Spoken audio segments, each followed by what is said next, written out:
சாய் பக்தர்களுக்கு என் அன்பு வணக்கங்கள். ஓம் சாய்ராம். என் அன்பு குழந்தையே, இன்னும் ஒரே நாள்தான் உன் வாழ்க்கையில் இருக்கின்ற துரோகம் உன்னை திரும்பி பார்க்காமல் சென்றுவிடும். சாய் அப்பா சொல்கின்ற வார்த்தைகள் உனக்கானது என்று நம்பினால் மட்டும் என் வார்த்தைகளை கேள். இல்லையென்றால் என் குழந்தை அதனை நீ விட்டுவிடலாம். ஒரு நாள் என்று நான் சொல்வதற்கு இந்த காலக்கெடுவிற்கு என்ன காரணம்? என் அன்பு குழந்தையே, நாளைய தினம் இந்த சாய் அப்பாவினுடைய அருள் ஆசி உனக்கு கிடைக்கப் போகின்ற தினம். உன்னுடைய வாழ்க்கையில் இருக்கின்ற இந்த துரோகமும் காணாமல் போய்விடும். புதிய வாழ்க்கையை என் குழந்தை நீ ஆரம்பிக்கப் போகின்றாய். உனக்கு நடக்கவிருக்கின்ற எல்லா விஷயங்களும் முட்டுக்கட்டையாக இருக்கப் போகின்றது. இந்த துரோகம் நாளை நிச்சயமாக உன் வாழ்க்கை இல்லை என்பதனைத்தான் அப்பா உறுதிப்படுத்துகின்றேன். எந்த காரணத்தை கொண்டும் யாருக்காகவும் எதற்காகவும் நீ எந்த ஒரு விஷயத்தையும் விட்டு கொடுத்து விடாதே.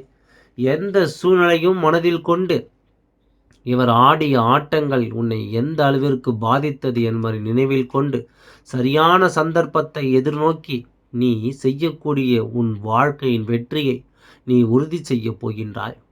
அந்த நாள் உனக்கு வந்துவிட்டது என்று சொல்கின்றேன்.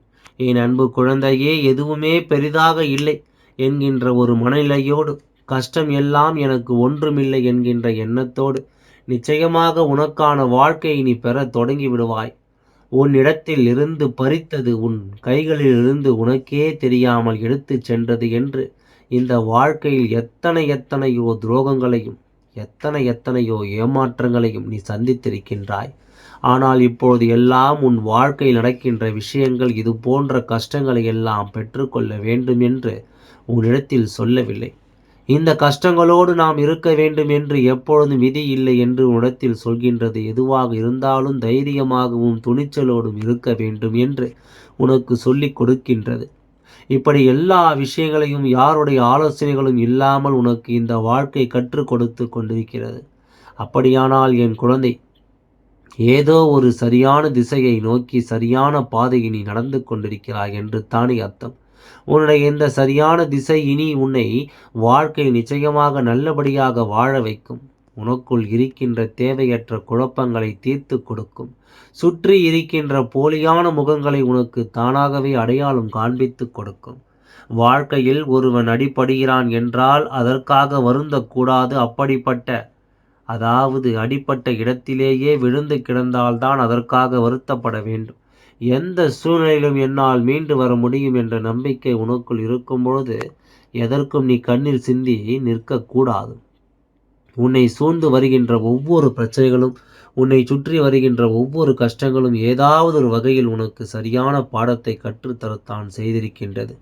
இனிமேலும் இதுவெல்லாம் இப்படித்தான் நடக்குமோ, இந்த விஷயங்கள் எல்லாம் இப்படித்தான் மாறிவிடுமோ என்கின்ற ஒரு மனப்பக்குவம் உனக்கு முன்கூட்டியே வந்து விடுகின்றது. இதை செய்தால் நாளை இது நடக்கும், இப்படி செய்தால் நாளை அது நமக்கு இப்படியாக திரும்பி வரும் என்பது போன்ற ஒரு மனப்பக்குவம் உனக்குள் வந்துவிட்டது. இந்த பக்குவத்தோடு நான் சொல்வதையெல்லாம் செய்து உன்னுடைய வாழ்க்கையை நீ மீட்டெடுத்து விடும்.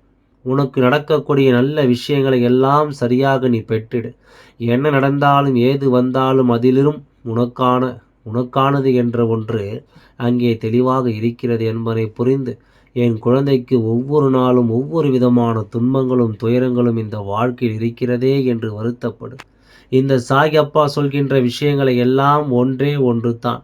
எந்த நிலையிலும் உனக்காக உன் அப்பா நான் இருக்கின்றேன், எப்பேற்பட்ட கஷ்டத்திலும் உன்னை கைவிடாது உன்னை காப்பாற்ற நான் இருக்கின்றேன் என்பது உன்னுடைய நினைவில் இருக்கட்டும்.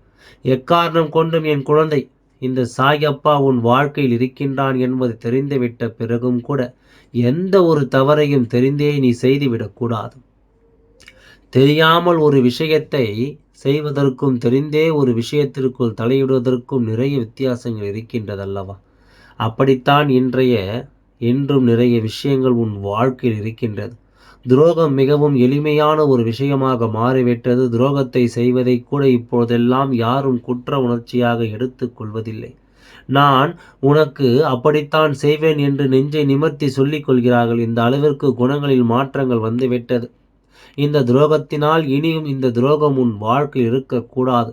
அதனை வேறறுத்து விட வேண்டும். உன்னை சுற்றி இருந்த உனக்கு கொடுத்த துன்பங்களையும் உனக்கு கொடுத்த பிரச்சனைகளையும் இனி இல்லை என்று சொல்லி என் குழந்தை, உன் வாழ்க்கையிலிருந்து நீ வெளியேற வேண்டும். அதற்காக நீ தேர்ந்தெடுத்திருக்கின்ற நாள்தான் இந்த நாள் என்பதை நீ மறந்து விடாதே. இந்த நாளில் நீ செய்கின்ற ஒவ்வொரு செயலை உன்னை பார்த்து மற்றவர்கள் பொறாமைப்படுகின்ற வண்ணம் இருக்கக்கூடாது. ஒருபோதும் இது போன்ற விஷயங்களுக்காக இனிமேல் அடம்பிடிக்க கூடாது. பொறாமைப்படக்கூடாது என்று உன் அப்பா சொல்கின்றேனே, அதற்கு என்ன காரணம்? உனக்கு புரிகின்றதா குழந்தையே? ஒருவரை பார்த்து பொறாமை வரும்போது அவர்களைப் போல வாழ வேண்டும் என்ற எண்ணம் வரும். இந்த எண்ணத்தினால் அவர்கள் எதிர்நோக்குகின்ற விஷயங்களை விடுத்து இவர்கள் என்ன செய்து கொண்டிருக்கின்றார்களோ அதற்கு முக்கியத்துவத்தை கொடுத்துவிட்டு சென்று விடுவார்கள் என்பதற்காகத்தான் நான் உன்னிடத்தில் அப்படி சொல்கின்றேன். பொறாமை எண்ணங்களோடு அவர்கள் செய்கின்ற விஷயங்கள் எல்லாமே அந்த வாழ்க்கையோடு உனக்கு இருக்கின்ற கஷ்டங்களோடு காணாமல் கரைந்து போகட்டும். நீ என்ன நினைத்தாலும் சரி, இந்த வாழ்க்கையில் எதை வெறுத்தாலும் சரி, கடைசியாக நடக்கப் போவது என்னவோ உன் வாழ்க்கையின் விதியின்படிதான். அதனால் எதையுமே வாழ்க்கையின் அனுபவத்தோடு எதிர்கொண்டு சுற்றி இருக்கின்ற துரோகங்களை வேறறுத்து எப்பொழுதும் நல்லபடியாக வாழ்வாங்கு வாழ நீ உன்னாலான அத்தனை முயற்சிகளையும் செய்ய தொடங்கிவிடு. நேரம் குறைவாக இருக்கின்றது. வாழ்க்கையில் எப்பொழுதுமே போராடி கொண்டிருப்பதும் போட்டிகளும் பொறாமைகளும் இருப்பதும் யார் முதலில் யார் அடுத்தது என்பது தான் இந்த கேள்வியை தவிர, என் குழந்தைக்கு நீ எதனை செய்தாய் எதை விட்டாய் என்பது எல்லாம் இங்கு கேள்வியாக இருக்காது. அதனால் உன்னுடைய பதிலை தெளிவாக தருவதற்கு நீ உன்னாலான முயற்சிகளை எல்லாம் செய்து கொண்டு, சாயப்பா நினைத்து விட்டால் நடத்த முடியாதது எதுவுமில்லை. அப்பா ஒருமுறை சிந்தித்து விட்டால் இந்த வாழ்க்கையை உன் கைகளில் ஒப்படைப்பதற்கு ஒரு நொடி தேவையில்லை. இந்த கஷ்டங்களை எல்லாம் தாண்டி நான் ஒரு விஷயத்தை உனக்கு கொடுக்க நினைக்கும் பொழுது நீ இதைவிட அதிகமான ஒரு விஷயத்தை பெறுவதற்கான தகுதியை பெற்றுவிட்டாய் என்பதைத்தான் உன் அப்பா நான் சொல்லி கொண்டிருக்கின்றேன். இனிமேல் இந்த வாழ்க்கையில் நீ ஒவ்வொரு நாளும் நின்று கொண்டிருக்கின்ற ஒவ்வொரு விஷயங்களுக்கும் எப்பொழுதும் போல உன் சாயப்பா துணை கொண்டு அவர்கள் உன் வாழ்க்கையில் இருந்து விரட்டி அடித்து விட்டால் அதுவே போதும். இந்த துரோகம் தானாகத்தான் அழிய வேண்டும். அதற்கான நேரத்தை தான் நான் உருவாக்கி இருக்கின்றேன். ஒருவேளை அப்படி இல்லாமல் அவரவர் வேலைகளுக்கும் அவரவர்களிடத்திலும் கஷ்டங்களுக்கும் முக்கியத்துவம் கொடுத்து கொண்டே இருப்பார்களே ஆனால் காலம் முழுவதும் அவர்கள் அப்படியே வாழ்ந்து இருக்க வேண்டிய நிலை அவர்களுக்கு நிச்சயமாக வந்துவிடும். எல்லா காலகட்டத்தையும் கடந்து எல்லா நேரத்தையும் கடந்து அவர்களுடைய வாழ்க்கையில் இருக்கின்றவர்களின் கஷ்டங்களுக்கெல்லாம் சேர்த்து வைத்து நீ நினைத்ததை விட சிறப்பான அனுபவங்கள் கிடைத்து கொண்டே இருக்கின்றது. சாயப்பா உத்தரவை மீறி யாரும் இங்கு எதையும் ஒரு அணு கூட அசைத்துவிட முடியாது. நினைக்கலாம் நாம் மற்றவர்களை அழிக்கலாம் என்று எண்ணலாம். ஆனால் அது முடியாத காரியம் அல்லவா? உன்னுடைய வாழ்க்கையில் உனக்கென இத்தனை காலமும் அதிகப்படியான கவலைகளுக்கு காரணமாக இருந்ததற்கு ஒரு முக்கியமான காரணம் உன் வாழ்க்கையில் இருந்து ஒரு துரோகம். இந்த துரோகி ஒரு நாள் கூட உன்னை பற்றி யோசித்தது கிடையாது. இதை இப்படி செய்கின்றோமே, உன் வாழ்க்கையில் இந்த கஷ்டங்களை கொடுக்கின்றோமே என்று ஒரு நாளும் எண்ணியது கிடையாது. மேலும் மேலும் உனக்கு துன்பங்களை கொடுத்து உன்னை வேதனைக்கு ஆளாக்கி மட்டும்தான் அது நினைத்திருந்தது என்பதை நீ மறந்து விடாதே.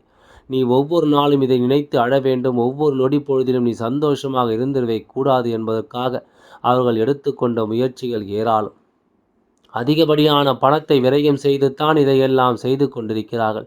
என் அன்பு குழந்தையே, அது மட்டுமல்ல, மன நிம்மதியை கெடுக்க வேண்டும். செய்கின்ற விஷயங்களை அத்தனையும் நடக்காது என்கின்ற ஒரு உணர்வை உனக்குள் வேரூன்றி கொடுக்க வேண்டும். நீயே வெற்றி பெறுகின்ற மனநிலைக்கு சென்றால் கூட அது உனக்கு கிடைக்காது என்பதை உன் மனதில் ஆணித்தரமாக பதிய வைக்க வேண்டும். இதையெல்லாம் அவர்களுடைய வேலையாக செய்து கொண்டிருந்தார்கள். இந்த துரோகம் அழிந்து விட்டது. நிச்சயமாக இந்த நாளில் நான் சொல்கின்ற உன் வாழ்க்கையில், என் குழந்தையினுடைய வாழ்க்கையில் அதிகப்படியான வெளிச்சங்களோடு வாழ்க்கை சந்தோஷமாக இருக்கும் என்பதை நீ மறந்து விடாதே. நான் எப்பொழுதுமே எந்த நேரத்திலுமே வாழ்க்கையில் தான் நினைத்ததை சாதிக்காமல் வந்தது கிடையாது. தான் நினைத்தது ஆசைப்பட்டது எல்லாம் பெறாமல் சென்றது கிடையாது. ஆனால் இப்பொழுதெல்லாம் ஒரு சில தடுமாற்றங்கள் அதில் வருகிறது என்றால் ஏதோ ஒரு விஷயம் அதிலிருந்து நடக்கும்பொழுது நமக்கு மட்டும் இந்த வாழ்க்கை எதனால் இப்படியெல்லாம் கொடுக்கின்றது என்கின்ற எண்ணம் வந்துவிடும். நாம் நினைத்தால் நடக்காது என்று எதுவும் இல்லை என்று நெஞ்சை நிமிர்த்தி சொன்ன என் குழந்தைக்கு இனிமேலும் இந்த வாழ்க்கையின் ஒட்டுமொத்த சந்தோஷங்களும் கிடைக்க உன் துரோகத்தை வேறறுத்து உன் வாழ்க்கையின் வெற்றியை நிலைநாட்ட இந்த அப்பா உன் வாழ்க்கைக்குள் வந்துவிட்டான் என்பதை முதலில் புரிந்து கொள். நான் நினைத்ததையெல்லாம் உனக்கு கொண்டு வர தயாராகிவிட்டேன். நீ ஆசைப்பட்ட விஷயங்கள் அத்தனையும் உன் வசமாக்க நான் துணிந்து விட்டேன். இனி என்ன நடந்தாலும் அப்பாவின் வார்த்தைகள் உன் வாழ்க்கை நிச்சயமாக மிக அதிக அற்புதத்தை நடத்தும் என்பதை நம்பி நீ நல்லபடியாக ஒவ்வொன்றையும் செய்து கொண்டே இரு. என்றும் உனக்கு நன்மைத்தான் இந்த வாழ்க்கை. என்றுமே உனக்கு வேறு அதிர்ஷ்டத்தை தான் கொடுக்க இடையில் வந்தவர்கள் வரட்டும், போனவர்கள் செல்லட்டும், எதையுமே பெரிதாக கண்டு கொள்ளாதே. அவர்கள் செய்கின்ற விஷயங்களுக்கான தண்டனை அவரவர்கள் அனுபவிப்பார்கள். அதுவும் சாதாரணமாக அல்ல. தெய்வத்திடமிருந்து கொடூரமான முறையில் அவர்கள் செய்த பாவங்களுக்கெல்லாம் மிகப்பெரிய பலன்களாக அதை பெறுவார்கள் என்பதை நினைவில் வைத்துக்கொள். சாயப்பா நினைத்து விட்டால் அங்கே அனைத்துமே சாத்தியமாகும். சாயப்பா செய்து முடிக்க நினைத்து விட்டால் எல்லாமே இங்கு வெற்றிதான். இனி இந்த வாழ்க்கையில் உன் வெற்றியை உறுதி செய்து, என்றும் உனக்காக நான் இருக்கின்ற இந்த நேரத்தை உறுதி செய்து, இனி ஒருபோதும் நான் உன்னோடு உன் வாழ்க்கையில் கஷ்டங்களை வரவிடாமல் தடுத்து நிறுத்துவேன் என்று உறுதிமொழி ஏற்று, என் குழந்தை, நீ செய்கின்ற விஷயங்களுக்கு எல்லாம் எப்பொழுதுமே யாராவது ஒருவரை பொறுப்பெடுத்து அதன் பிறகுதான் நீ எதையும் செய்ய வேண்டும் என்பதை புரிந்து கொள்.